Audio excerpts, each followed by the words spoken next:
Commander Zolket's mandibles clicked in what his species considered amusement, as he watched the small human vessel drift helplessly in space. Its engines were dead, life support failing, and according to his tactical officer there was only one life form aboard, one pathetically weak human life form. "Sir, the vessel appears to be a training ship," reported Tactical Officer Morthix, his 3 eyes focused on the scanning display. "Minimal armaments, basic shielding, and trevidus." The officer paused, his voice carrying a note of surprise. "The pilot appears to be extremely young, even by human standards." Zolket's massive frame shifted in his command chair, the reinforced metal groaning under his weight. At 8 feet tall and built like a walking tank, he was considered small for a Krath warrior. His species had conquered 17 star systems in the past decade, and humans had proven to be the most stubborn prey they'd encountered. But this was almost insulting. "How young?" Zolket growled, his voice carrying the characteristic rumble that made lesser species tremble. "Scans indicate approximately 16 Earth years, Commander." Barely past their adolescent phase, the bridge fell silent, except for the constant hum of the warship's engines. Zolket had seen human warriors fight with the fury of cornered beasts, had watched entire human colonies choose death over surrender, and had personally executed 3 human admirals who refused to break under torture. But this was different. "A child soldier," Second Officer Vakralul questioned, his scarred face showing confusion. "Humans send their young to die now?" Zolket stood, his massive boots thundering across the metal deck plating. Through the viewport he could see the drifting human ship, no bigger than one of their escape pods. Something about this entire situation felt wrong, like a trap wrapped in the appearance of easy prey. "Sir, the human vessel is broadcasting a distress signal," Communications Officer Jex-9 reported. "Standard Academy frequency." The pilot identifies herself as Cadet Mira Kane, 3rd Squadron Earth Defense Academy. "Academy," Vakrul laughed, the sound like grinding stone. "They are training babies to fight us now? How desperate have the humans become?" But Zolket wasn't laughing. In his 30 years of military service he'd learned to trust his instincts, and right now every instinct was screaming danger. Humans didn't send children into space alone during wartime. They were protective of their young to a fault, something the Krath had tried to exploit in previous campaigns. "Commander, the human ship's life support will fail within the hour," Morthax announced. "Shall we let nature take its course?" Zolket studied the drifting vessel for another moment. Standard protocol would be to either destroy it outright or let it die naturally, but something nagged at him, a warrior's intuition honed by countless battles. If this was a trap, he needed to understand it. If it was, the human child might provide valuable intelligence about Earth's defensive capabilities.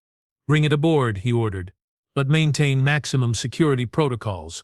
Full containment." "Sir?" Vakrul's voice carried surprise. "We are capturing a human child. We are capturing a potential intelligence asset," Zolket corrected coldly. "Or we are walking into whatever trap the humans have set. Either way, I want to know which." The tractor beam engaged with a low whine, and the human vessel was slowly drawn into the massive cargo bay of the Krath dreadnought Bone Crusher. Zolket watched through the internal monitors as his boarding team surrounded the small ship, weapons trained on its single exit. When the airlock finally cycled open, what emerged made several of his hardened warriors step back in surprise. The human was indeed young, probably younger than their scans had indicated. She couldn't have been more than 5.5 feet tall, with short brown hair and defiant green eyes that seemed far too old for her face. But what struck Zolket most was her composure. She wasn't crying, wasn't begging, wasn't showing any of the fear responses they'd come to expect from captured humans. Instead, she looked around the cargo bay with what appeared to be professional interest. "Well," she said in perfectly clear Galactic Standard, her voice carrying a slight accent that humans called Southern American, "this is either the worst rescue mission in history, or I'm having the luckiest day of my extremely short life." The boarding team leader, Sergeant Krex 5, growled and raised his weapon. "Silence, human whelp," but the girl Mira Kane just smiled. It wasn't a pleasant smile. It was the kind of smile that made Zulket's combat instincts fire warning signals through his nervous system. "Oh, I'm sorry," she continued conversationally. "Was I supposed to be terrified? I mean, I appreciate the full honor guard welcome, but honestly, your ship's interior design could use some work. Very doom and gloom meets discount space station. Did you guys hire the same decorator who did those Hellraiser movies?" Krex-5 looked confused, not understanding the human cultural reference. But Zulket found himself almost impressed despite the situation. Either this child was in shock, or she had nerves of reinforced titanium. "Secure the prisoner," he ordered through the comm system. "Bring her to Interrogation Chamber 7 and Krex-5. "Yes, Commander." "They're very, very careful. Something about this situation stinks worse than a Zephyrian garbage scow." As the boarding team escorted Mira Kane through the corridors of the Bone Crusher, Zulket noticed something that made his blood run cold. The girl wasn't looking around like a frightened prisoner trying to memorize an escape route. She was looking around like a professional soldier conducting reconnaissance, and she was smiling the entire time. Interrogation Chamber 7 was a deliberately intimidating space. The walls were covered in the preserved skulls of various species the Krath had conquered. The lighting was harsh and asymmetrical, and the chair in the center was equipped with neural inhibitors designed to prevent most forms of mental resistance. Mira Kane looked around the room with the same professional interest she'd shown in the cargo bay.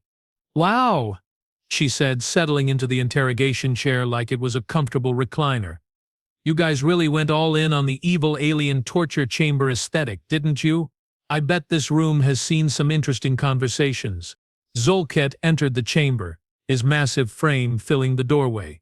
Up close, the human looked even younger, but those green eyes held a knowledge that no 16-year-old should possess. "I am Commander Zulket of the Krath Empire," he announced formally. "You are now a prisoner of war, subject to the laws of the Galactic Convention." "Oh, cut the crap," Mira interrupted cheerfully. "We both know the Krath Empire wiped their collective asses with the Galactic Convention about 5 genocides ago. Let's skip the formalities and get to the good stuff. You want information about Earth's defenses? I want to not get tortured to death in a room decorated with the skulls of your victims.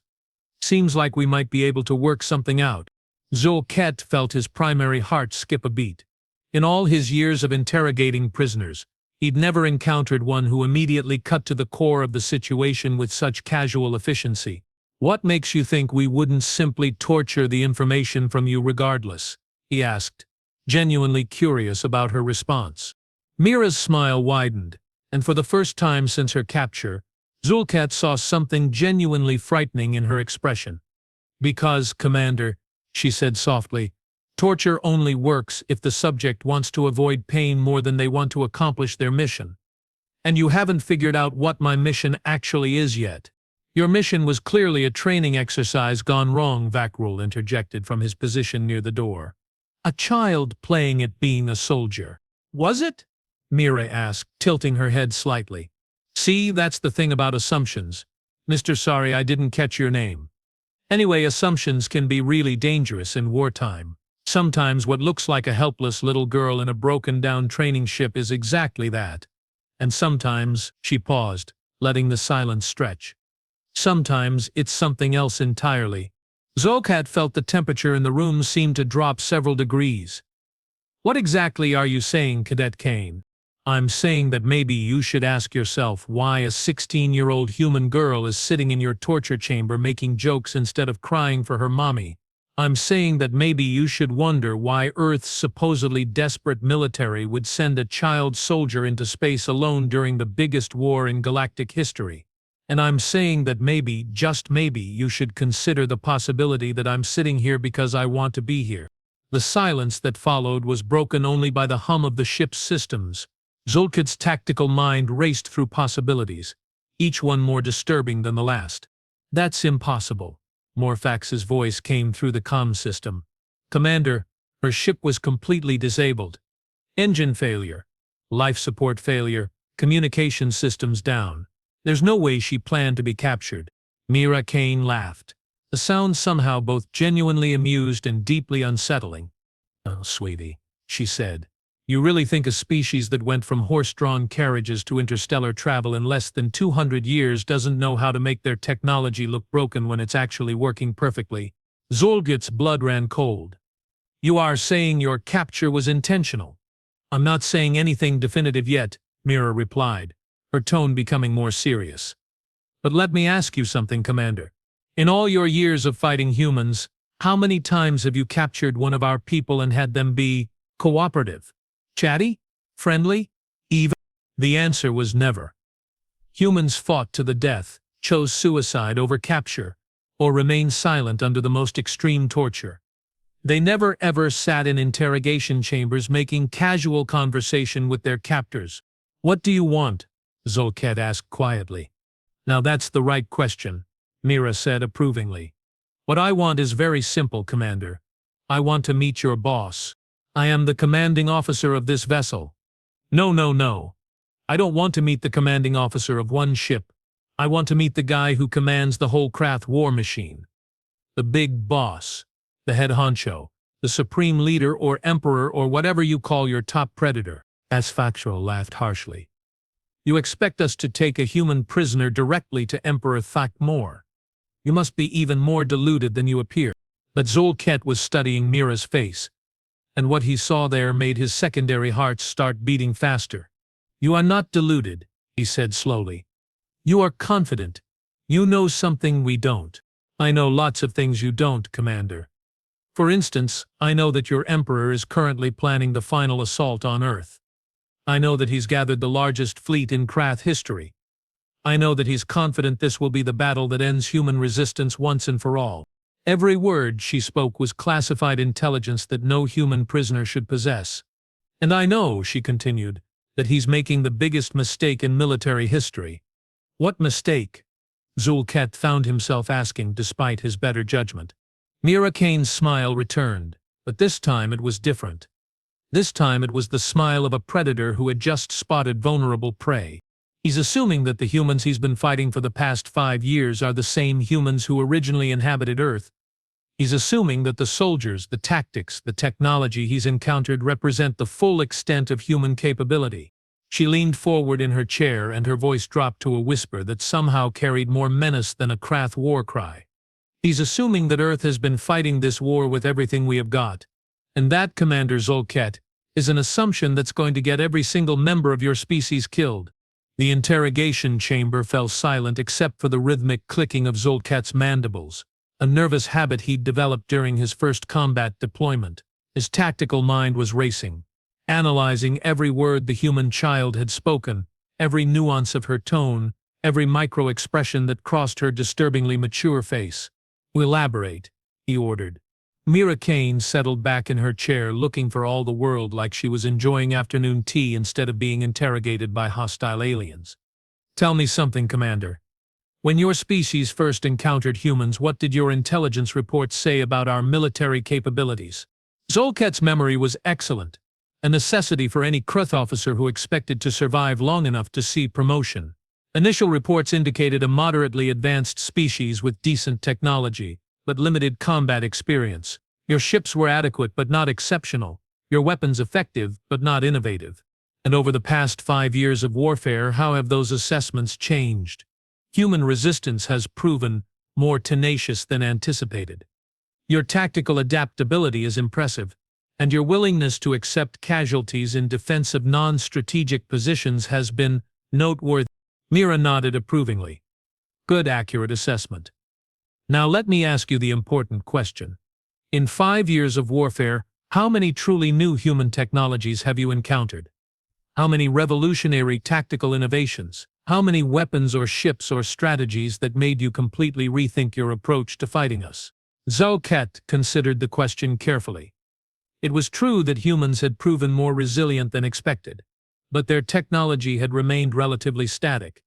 They'd made improvements, modifications, tactical adaptations, but nothing that had fundamentally altered the balance of power.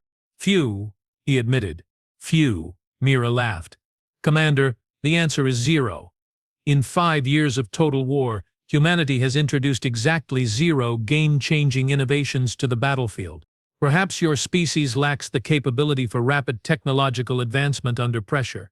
Or perhaps, Mira said, her voice taking on that soft, dangerous tone again, we have been fighting this entire war with our training equipment. The words hung in the air like a poison gas, seeping into every corner of the chamber and infecting everyone present with a creeping sense of dread. Impossible, Vakrul stated flatly. No species fights a war for survival while deliberately handicapping themselves. But Zulket was remembering something his intelligence analysts had mentioned months ago. A curious anomaly in human equipment designations. Ships and weapons that were always marked with codes suggesting they were training models, prototype versions, or older generation equipment. At the time, his staff had assumed it was typical human inefficiency. Their civilian leadership failing to provide frontline troops with top-tier equipment. You are suggesting that everything we have encountered, every ship, every weapon, every soldier we have faced has been deliberately substandard, he said slowly. I'm not suggesting anything, Commander. I'm stating a fact. Every human you have killed, every ship you have destroyed, every colony you have conquered has been using equipment that wouldn't qualify for our military's advanced training programs. Mira Kane stood up from her chair, moving with a fluid grace that suddenly seemed less like a teenager's natural movement and more like a trained warrior's controlled precision. See, here's the thing about humans that your intelligence analysts never figured out. We are paranoid. Deeply, pathologically, strategically paranoid. We have been planning for alien invasion since before we achieved faster-than-light travel, not because we had any evidence that hostile aliens existed, but because we are the kind of species that likes to be prepared for the worst-case scenario. She began pacing the chamber, and Zulket noticed that her movements were calculated to keep her within striking distance of both him and Vakrul at all times. This wasn't the restless movement of a nervous prisoner. This was the positioning of a professional fighter. So when we finally encountered other species and realized that yes, the galaxy was full of hostile civilizations that wanted to conquer or exterminate us, we activated protocols that had been in development for decades, protocols designed around a very simple premise. If we are going to be attacked, let's make sure our enemies completely underestimate our actual capabilities. A deception campaign, Zulket realized. You have been deliberately losing battles to maintain the illusion of weakness. Not losing, Commander, sacrificing. There's a difference. When you sacrifice a chess piece, you do it to achieve a larger strategic objective.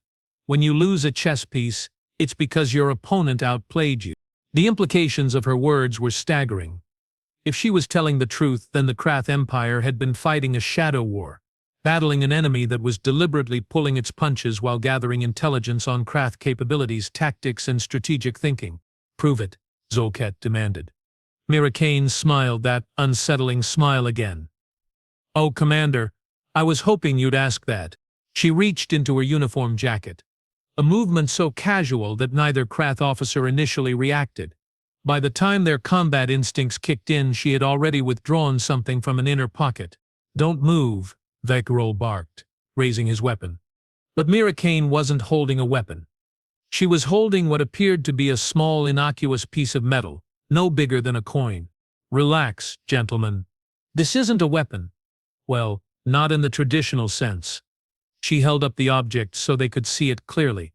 This is a standard-issue human military beacon. Every soldier carries one. They are designed to send a signal to our command structure in case of capture or emergency. Zulket felt his primary heart skip another beat. You have been signaling our position to human forces. Oh no.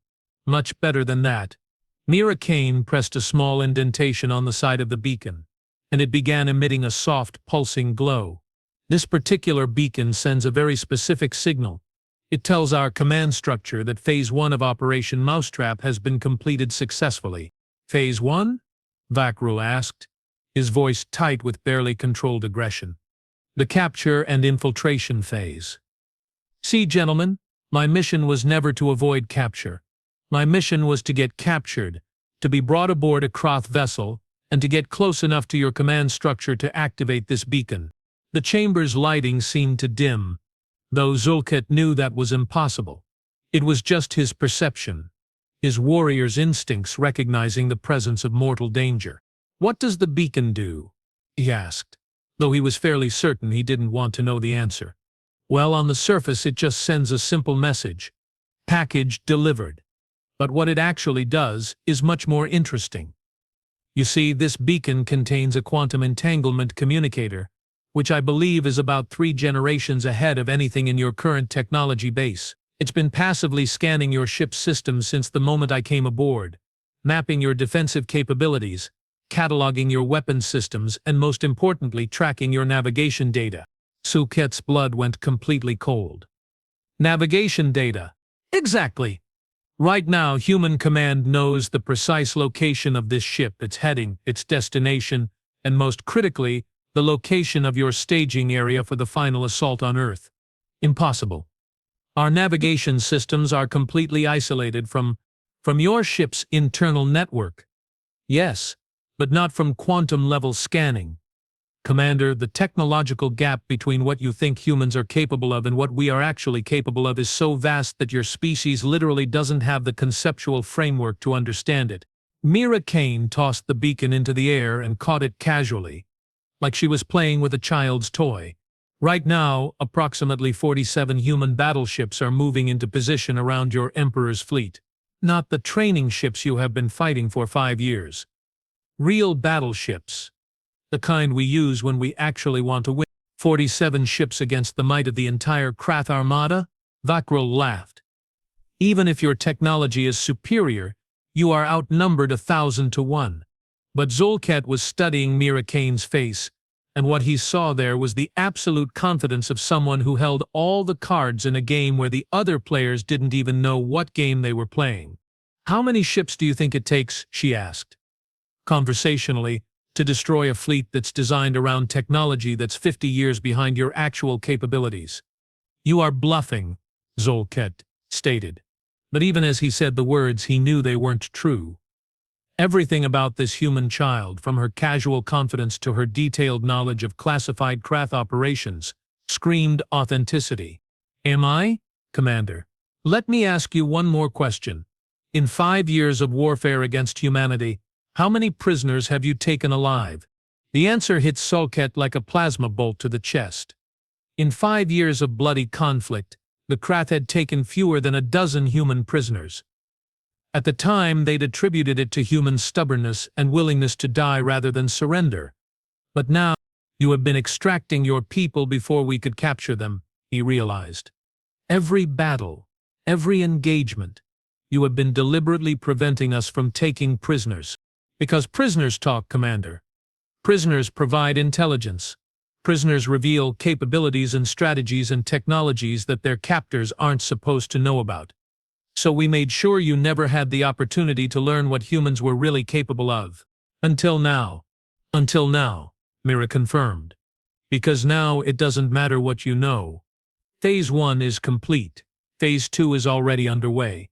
And in approximately 6 hours, your Emperor's entire fleet is going to discover what happens when you underestimate the human capacity for strategic patience. The beacon in her hand pulsed once more, then went dark. "Signal sent," she announced cheerfully. "Game over, gentlemen. You have been mousetrapped." Zulket stared at the human child who had just casually announced the destruction of his species' military might, and for the first time in his 30-year military career, he felt genuine fear. Not fear of death in battle, which was an honorable end for any warrior. Fear of the realization that his species had been completely outmaneuvered by an enemy they'd consistently underestimated. "What happens now?" he asked quietly. Mira Kane smiled one last time, and this time there was something almost sympathetic in her expression. "Now, Commander, you get to watch what happens when humanity stops pretending to be weak." The emergency klaxons aboard the Bone Crusher had been wailing for 17 minutes when Commander Zulket finally understood the true scope of humanity's deception. "Sir, we are detecting massive energy signatures closing on the Emperor's fleet," Tactical Officer Morthex reported, his 3 eyes wide with something approaching panic. 39 vessels, configuration unknown, moving at impossible velocities. Zulket stood on his bridge, watching the tactical display with growing horror. The human ships approaching Emperor Thakmor's armada weren't moving like any vessels he'd ever encountered. They flowed through space like liquid death, their energy signatures so advanced that his sensors could barely track them. "Impossible velocities," he growled. "Sir, they are maintaining .7 light speed in normal space. Our fastest interceptors can barely achieve .2 light speed, and only for short bursts." Behind him, Mira Kane sat in the interrogation chair they'd never bothered to remove from the bridge, watching the proceedings with obvious amusement. "Actually, Morphax," she said conversationally, "those ships are running at about 60% of their maximum normal space velocity. We didn't want to show off too much on the first day." Silence. Vakrul barked, but his voice carried none of its usual authority. The discovery that humanity had been fighting with training equipment for 5 years had shattered something fundamental in the Krath worldview. "Oh, come on, guys," Mira replied cheerfully. "We are way past the silence the prisoner stage of our relationship. Besides, you are going to want to hear what I have to say next because it might just save your lives." The main communication system crackled to life, broadcasting across all Krath frequencies. "This is Admiral Rebecca Torres, of the Earth Defense Fleet, commanding the EDS Retribution. All Krath vessels are ordered to stand down immediately and prepare to be boarded. Any ship that attempts to flee or fight will be destroyed without further warning." The voice was calm, professional, and carried the absolute authority of someone who held overwhelming military superiority. "Admiral Torres," Mira called out toward the communication system. "This is Colonel Kane. I'm aboard the Krath vessel Bone Crusher with several high-value intelligence assets.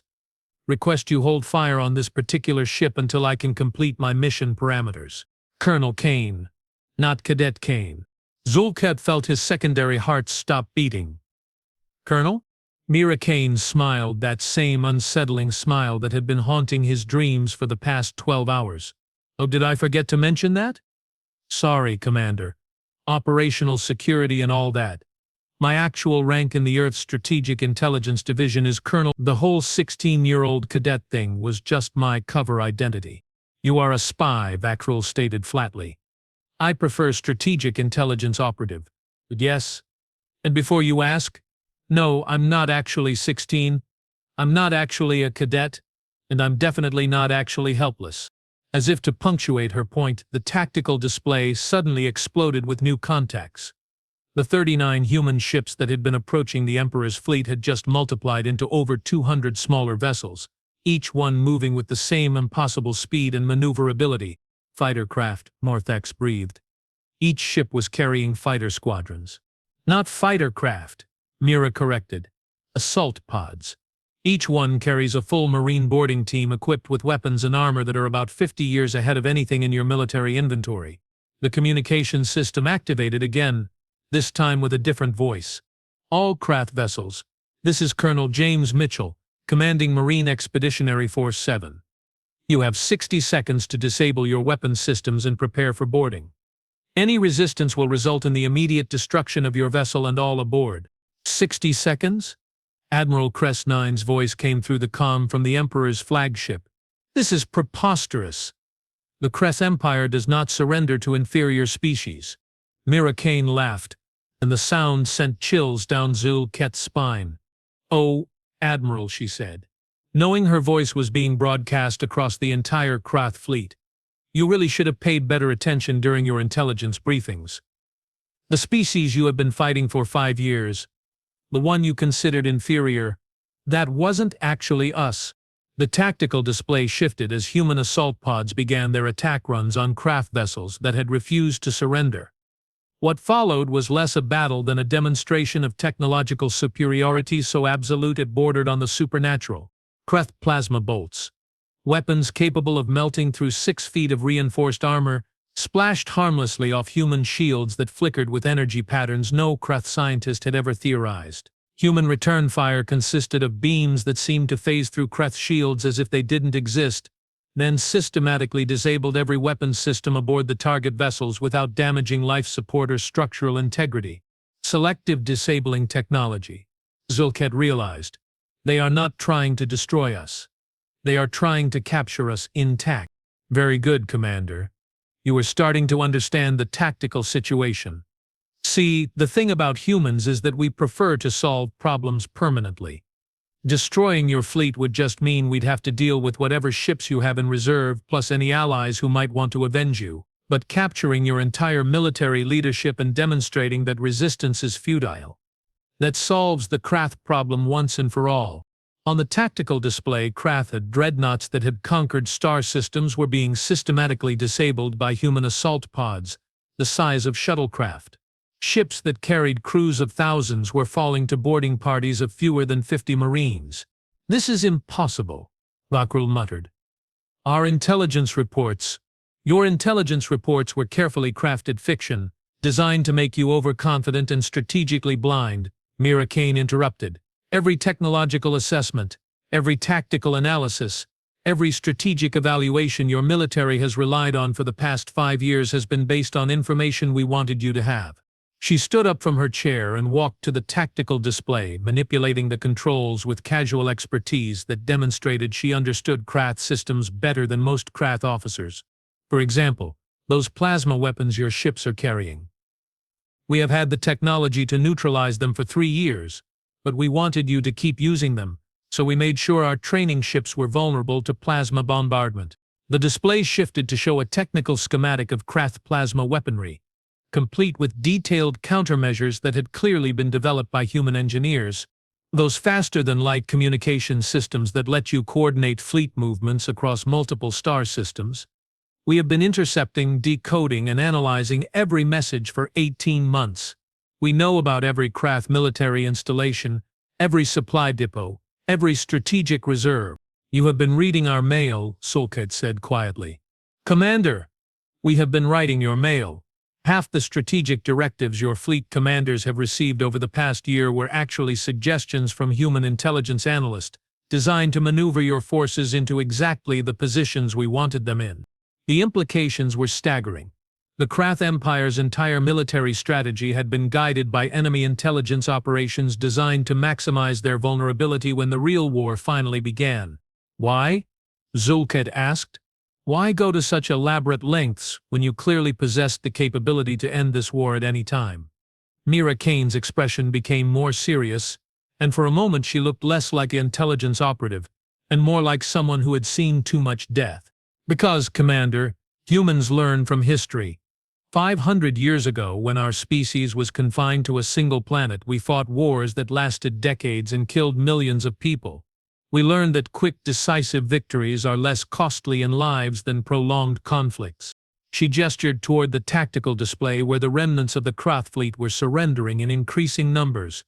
But we also learned that defeated enemies who don't understand why they lost tend to become insurgent enemies, who keep fighting guerrilla campaigns for generations. So we needed to defeat you so completely, so overwhelmingly, that every member of your species would understand that resistance was not just futile but literally impossible.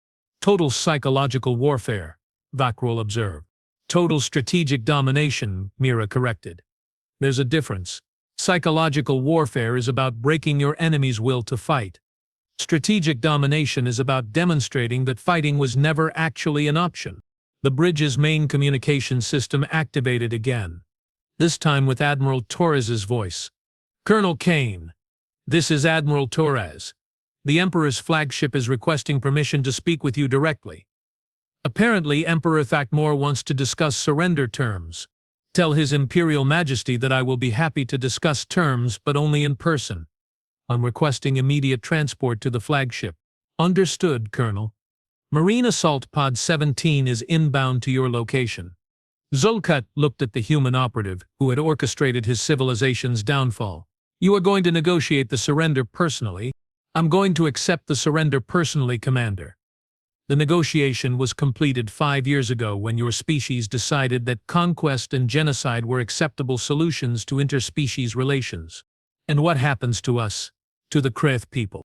For the first time since her capture, Mira Kane's expression showed something approaching sympathy. That depends entirely on your species' willingness to adapt, Commander. Humans have a saying, the best time to plant a tree was 20 years ago. The second best time is now. Your species can choose to become part of galactic civilization, or it can choose to become a historical footnote. And if we choose to fight, Mira Kane looked at the tactical display, where human forces had disabled or captured over 90% of the Krath fleet in less than 30 minutes. Commander, you just watched 39 human ships neutralize the largest armada in galactic history without taking a single casualty.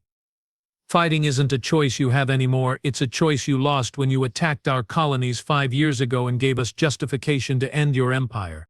The sound of docking clamps engaging echoed through the ship's hull as the human assault pod attached itself to the Bone Crusher's airlock. That would be my ride, Mira announced cheerfully. Commander Zul'Qet, it's been a genuine pleasure. You are a competent officer and an honorable warrior, and I hope your species produces more people like you and fewer people like your emperor. Colonel Kane, Zul'Qet called as she headed toward the airlock. One last question. Shoot! How long have humans been planning this operation? Mira Kane paused at the airlock entrance and turned back to face him. Commander, humans have been planning for interstellar warfare since before we achieved faster-than-light travel. We have been planning specifically for the Krath threat since 6 months after we made first contact with your species, and we have been planning Operation Mousetrap since the day your forces attacked our first colony. 5 years of preparation for 30 minutes of battle. 5 years of preparation for the end of an era, Commander. Your species just had the distinction of being the last empire to learn that the age of conquest is over. The airlock cycled open, and Mira Kane stepped through into the assault pod. But before the door closed, she called back one final message. Oh, and Commander, when you write your report about this engagement, make sure you include one very important detail for any Krath historians who might be studying this in the future. What detail? This wasn't humanity at war, gentlemen. This was humanity being merciful. The airlock sealed, and the assault pod detached from the Bone Crusher with barely a vibration. Through the bridge viewports, Zul'Qet watched as it accelerated toward the Emperor's flagship with the same impossible grace that characterized all human technology. Around him, his bridge crew stood in stunned silence, trying to process the magnitude of what they had just witnessed. The Krath Empire, conqueror of 17 star systems, scourge of the galaxy for half a century, had been systematically dismantled by an enemy they had never even seen coming. Sir, Morthax said quietly, "What are your orders?" Zul'Qet looked at the tactical display one more time. Krath ships were surrendering across the entire fleet, their crews broadcasting submission signals and requesting instructions from their human captors. The war was over, and it had lasted less time than a standard shift rotation. "Signal all stations to stand down and comply with human boarding procedures," he ordered. "And Morthax?" "Yes, sir. Make sure our surrender is polite. Something tells me we are going to be judged by how gracefully we accept defeat." As human Marines began boarding the Bone Crusher, Commander Zul'Qet reflected on the human operative's final words. If this was humanity being merciful, he thought, then the galaxy was very fortunate that humans had chosen mercy over justice. Because if Colonel Mira Kane was representative of human strategic thinking, and justice would have been the complete extinction of every species that had ever threatened Earth. The age of conquest was indeed over. The age of humanity had begun. The throne room aboard Emperor Thakmor's flagship had witnessed the submission of 17 different species over the past half-century. Today it would witness the submission of the Krath Empire itself. Colonel Mira Kane walked through the massive doors flanked by 2 human Marines whose armor seemed to absorb light rather than reflect it. The technology was so advanced that it made the air around them shimmer with barely contained energy. Behind her walked Commander Zul'Qet, who had requested permission to witness the formal surrender of his emperor. Emperor Thakmor sat on his throne of polished bone and metal, a monument to Krath military supremacy that now seemed pathetically obsolete. At 12 feet tall and weighing nearly a ton, he was the physical embodiment of Krath power. His claws could rend steel, his hide could turn plasma bolts, and his voice could shatter stone. None of it mattered anymore. "So," the Emperor rumbled, his massive head tilting to study the small human who had destroyed his empire, "you are the architect of my downfall." Mira Kane looked up at the towering alien ruler with those unnervingly mature green eyes. "Your Majesty, with respect, you were the architect of your own downfall. I was just the demolition crew." Around the throne room, Krath nobles and military officers stood in stunned silence. These were beings who had conquered star systems, who had never known defeat, who had built their entire civilization around the concept of military supremacy. The sight of their emperor negotiating with a human who barely reached his knee was shattering fundamental assumptions about the nature of power. "You claim to be a colonel," Emperor Thakmor continued. "Yet you appear to be a child. Is this another deception?" "Actually, Your Majesty, that's the one thing I have been completely honest about. I really am 16 years old." Mira paused, then grinned. "Well, 15 years and 11 months to be precise. I don't turn 16 for another 3 weeks." The silence that followed was so complete that the hum of the ship's life support system seemed deafeningly loud. "A 15-year-old child," Admiral Kresh-9 said slowly, "has just ended the Krath Empire." "A 15-year-old human," Mira corrected. "There's a difference. See, the thing about human children is that we start learning military history and strategic thinking around the same time we learn to read. By the time we are 10, most of us can recite the major battles of the past 1,000 years and explain what each side did wrong."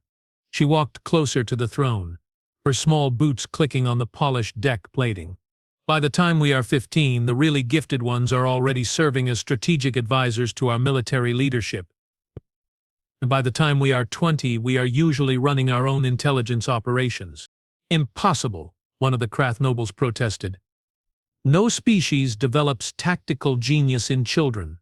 No other species faces the same evolutionary pressures we do," Mira replied calmly. "Humans evolved on a planet where literally everything was trying to kill us. Predators, diseases, natural disasters, other human. We developed intelligence as a survival mechanism, and we have been refining that intelligence for hundreds of thousands of years." She gestured toward the tactical display that dominated one wall of the throne room. It showed the current disposition of forces. Human ships surrounding every major Krath installation, Krath fleets either destroyed or surrendered, and the infrastructure of an empire in complete collapse. "What you are seeing here isn't the result of one brilliant plan, Your Majesty. It's the result of a species that has been preparing for exactly this scenario since before we left our home planet. We have been planning for interstellar warfare longer than your species has had spaceflight." Emperor Thakmor leaned forward on his throne, his massive claws scraping against the armrests. "What are your terms?" "Total and unconditional surrender of all Krath military forces. Immediate release of all conquered populations. Full reparations for war crimes committed against civilian populations. Acceptance of permanent human oversight of any future Krath military development. And in return, your species gets to continue existing." The bluntness of her statement hit the throne room like a physical blow. Around the chamber, Krath nobles who had spent their lives believing in their species' invincibility were confronted with the reality that their continued existence was now dependent on human mercy. "That's not much of a negotiation," Admiral Kresh-9 observed. "Admiral, with respect, you are not in a position to negotiate. You are in a position to accept terms or face the consequences of refusal." "And what would those consequences be?" Mira Kane's expression became deadly serious, and for a moment the teenager disappeared entirely, replaced by something that seemed far older and infinitely more dangerous. "Admiral, human forces are currently positioned around 47 Krath worlds. Each of those forces has the capability to render an entire planet uninhabitable within 6 hours. We have demonstrated our ability to neutralize your military without taking casualties. Do you really want to find out what we are capable of when we are not being merciful?" Emperor Thakmor stood slowly from his throne, his massive frame casting shadows across the chamber. "You would commit genocide?"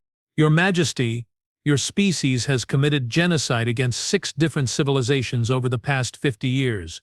You have enslaved populations, strip-mined inhabited worlds, and turned entire star systems into graveyards. What we would be doing is preventing future genocides by removing the species responsible for them." "But we wouldn't," Mira continued, her tone becoming slightly gentler, "because that's not who humans are. We don't solve problems by exterminating entire species. We solve problems by changing the conditions that created them." She activated a small device from her uniform, and the throne room's tactical display shifted to show a different image. Instead of military dispositions, it now showed construction projects, development plans, and what appeared to be massive terraforming operations. This is what happens if you accept our terms, Your Majesty. Krath worlds become part of a galactic civilization dedicated to scientific advancement, cultural exchange, and peaceful coexistence. Your people get to contribute their knowledge and abilities to projects that benefit everyone. The display showed Krath engineers working alongside humans and other species on projects that dwarfed anything the Empire had ever attempted. Space stations, the size of moons, terraforming operations that could turn dead rocks into garden worlds, and scientific research facilities that seemed to bend the laws of physics. And if we refuse, the display shifted again, showing orbital bombardment patterns and planetary sterilization protocols. Then your species becomes a cautionary tale that we tell other civilizations about what happens to those who choose conquest over cooperation. Commander Zilket stepped forward from his position near the entrance. Your Majesty, if I may speak? Emperor Thakmor nodded his massive head. I have had the opportunity to observe human capabilities firsthand. Colonel Kane is correct when she says they are being merciful. What they have demonstrated today represents a level of technological and strategic superiority that makes resistance not just futile but literally meaningless. You counsel surrender, Commander. I counsel survival, Your Majesty. And adaptation. The age of conquest is over because humanity has demonstrated that they possess the capability to end any species that threatens galactic peace. Mira Kane walked to the center of the throne room, positioning herself directly in front of the Emperor's massive throne. Your Majesty, let me be very clear about what's happening here. This isn't just the end of the Krath Empire. This is the end of the era of interstellar warfare as you understand it. Humanity didn't just defeat your military. We have fundamentally altered the balance of power in the galaxy. She gestured toward the tactical display again. Right now, representatives of every major species in the galaxy are receiving the same message. The age of aggressive expansion is over. Join the galactic civilization we are building, or face the same fate as the Krath Empire. You are reshaping galactic politics by force, Admiral Kreshnine accused. We are ending galactic politics by force, Mira corrected. There's a difference. Politics assumes that different factions have roughly equal power and need to negotiate with each other. What we have created is a situation where one faction has overwhelming superiority and is dictating terms to everyone else. That's not civilization, one of the Krath nobles protested. That's tyranny. Mira Kane laughed, and the sound was genuinely amused rather than threatening. Lord Vexket, your species has spent the past 50 years conquering, enslaving, and exterminating other civilizations. You have turned military might into the only form of interstellar law. What we are doing is replacing that system with one based on cooperation rather than conquest. By threatening to exterminate anyone who doesn't cooperate. By demonstrating that cooperation is the only viable option. There's a difference between tyranny and inevitable consequence, my lord. Tyranny is when someone with power abuses it for personal gain. Inevitable consequence is when someone with power uses it to create conditions where abuse becomes impossible. Emperor Thakmor had been silent throughout this exchange, his massive head turning to study each speaker in turn. Finally he spoke. Colonel Kane, you mentioned that representatives of every major species are receiving this same message. How many species are we talking about? 43 spacefaring civilizations. Your Majesty, all of them are being offered the same choice you are being offered. Join our galactic civilization as equals, or face the consequences of refusing. And how many do you expect to accept? All of them, Your Majesty. Because the alternative is extinction, and most species have a strong survival instinct, even if they accept out of fear rather than genuine cooperation. Mira Kane's expression became thoughtful. Your Majesty, humans have a saying. A good act does not wash out the bad, nor a bad the good. We don't care why species choose to cooperate, only that they do. Fear is an acceptable motivator as long as it leads to peaceful behavior. And what about revenge? What about species that accept your terms now but plot rebellion later? Your Majesty, we have been monitoring galactic communications for 3 years. We know about every secret military project, every hidden weapons cache, every potential rebellion before it starts. The level of surveillance we can maintain makes successful rebellion literally impossible. The implications of her words settled over the throne room like a heavy fog. Humanity hadn't just demonstrated military superiority. They'd created a surveillance state that encompassed the entire galaxy. "You are watching everyone," Commander Zulket realized. "We are monitoring everyone," Mira corrected. "There's a difference. Watching implies active observation of specific individuals. Monitoring means maintaining awareness of activities that could threaten galactic peace. That's a very fine distinction. It's the distinction between a police state and a peacekeeping operation, Commander. We don't care what individual beings do in their private lives.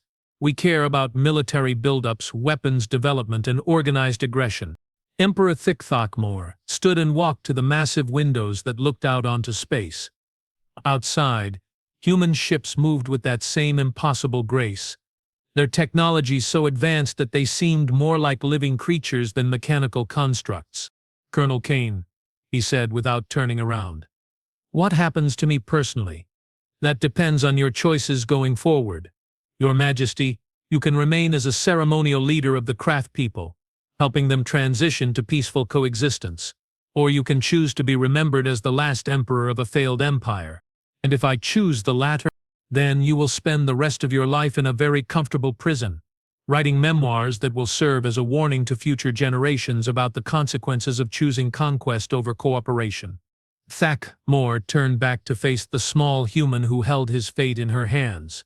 "You have thought of everything, haven't you?" "Your Majesty, humans have been thinking about everything for a very long time. The plan you have experienced today has been in development for 50 years. We have had contingencies for every possible response, backup plans for every potential complication, and alternative strategies for every conceivable scenario, including this conversation. Especially this conversation. Your Majesty, we knew that the final surrender would need to be dramatic enough to serve as an example to other species. We needed the galaxy to see that even the mightiest empire could be brought to its knees by human strategic thinking." She gestured around the throne room. "This chamber will be famous throughout galactic history as the place where the Age of Conquest officially ended. And you, Your Majesty, will be remembered as either the last conqueror or the first peacemaker. The choice is yours." Emperor Thakmor returned to his throne and sat heavily, the weight of decision pressing down on his massive shoulders. "I, Thakmor, Emperor of the Krath, formally surrender all claims to conquered territories and accept the terms of the human-led galactic civilization." "Thank you, Your Majesty." Admiral Torsai. "Did you copy that?" "We copied, Colonel. All human forces are implementing peacekeeping protocols immediately." Mira Kane walked over to the Emperor's throne and, despite being dwarfed by his massive frame, somehow managed to look authoritative as she extended her hand. "Your Majesty, welcome to the galactic civilization.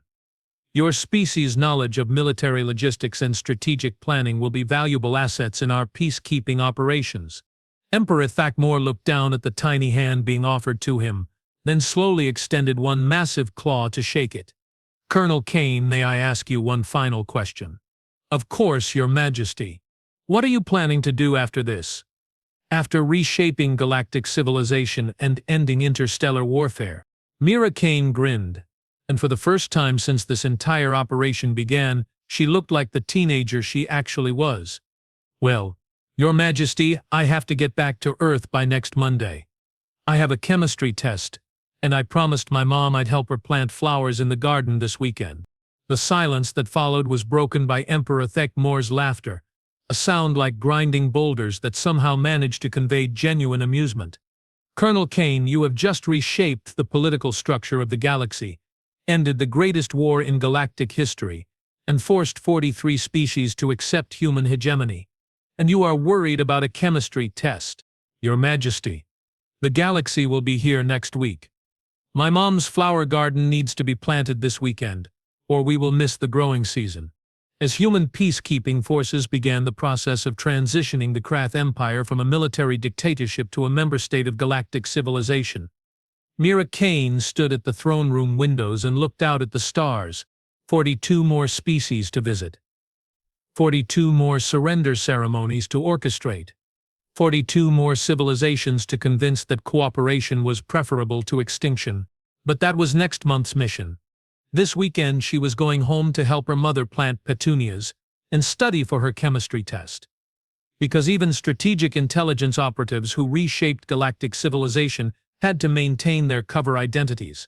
And besides, her little brother had promised to help her with her calculus homework in exchange for helping him build a volcano for his science fair project. The age of conquest was over. The age of cooperation had begun, and Mira Kane still had homework to finish. Commander Zolcat watched as the human teenager who had ended his civilization prepared to leave, found himself genuinely curious about what her teachers would think when she returned to school. Probably, he reflected, they would never know that their student had just saved the galaxy from itself. After all, the best intelligence operatives were the ones who could blend seamlessly into normal life, even when normal life included algebra, chemistry tests, and helping mom with the garden.